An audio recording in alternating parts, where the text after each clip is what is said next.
আমি যেটি জানি যে 187 করেননি, একেবারেই মিনিমাম নাম্বার। আর যে যারা যোগদান করেননি তাদের বিষয়ে তো প্রয়োজনীয় ব্যবস্থা নেওয়া হবে, এগুলো যে কাজ চলছে। আমরা যে কাজ করি, আমাদের একটি কাজ হলো প্রতিরোধমূলক কাজ বা প্রিভেন্টিভ মেজার।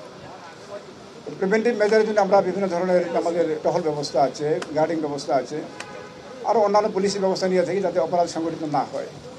তারপরে যখন অপরাধ হয়ে যায় তো তখন আমরা এটাকে আমরা ইনভেস্টিগেশন নিয়ে আসি, তারা অপরাধ করেছে তাদেরকে খুঁজে বের করার জন্য।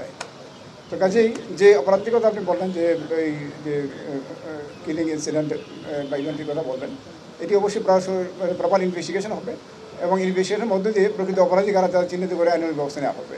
এই অবৈধ অস্ত্র উদ্ধারের যেমন অভিযান চলছে, আবার মাদক বিরোধী অভিযানও চলছে। আপনারা জানেন যে এই গত রাত্রি জেনেভা ক্যাম্পে আমরা এটা কম্বাইন্ড অপারেশন করেছি এবং এখানে অবৈধ অস্ত্র উদ্ধার হয়েছে, অনেক অ্যারেস্ট আছে, দেশীয় অস্ত্র উদ্ধার হয়েছে এবং এটা চলমান প্রক্রিয়া এবং কন্টিনিউয়াসলি চলবে। ইতিমধ্যে মুক্তি পেয়েছেন, তারা দীর্ঘ জেল টার্ম করে তারা আদালতের আদেশের মাধ্যমে আসছেন। তো তারা আমাদের সার্ভিলেন্সে আছেন, তারা যদি নতুন করে অপরাধে যুক্ত হন অবশ্যই নতুন করে আইনের ব্যবস্থা হবে।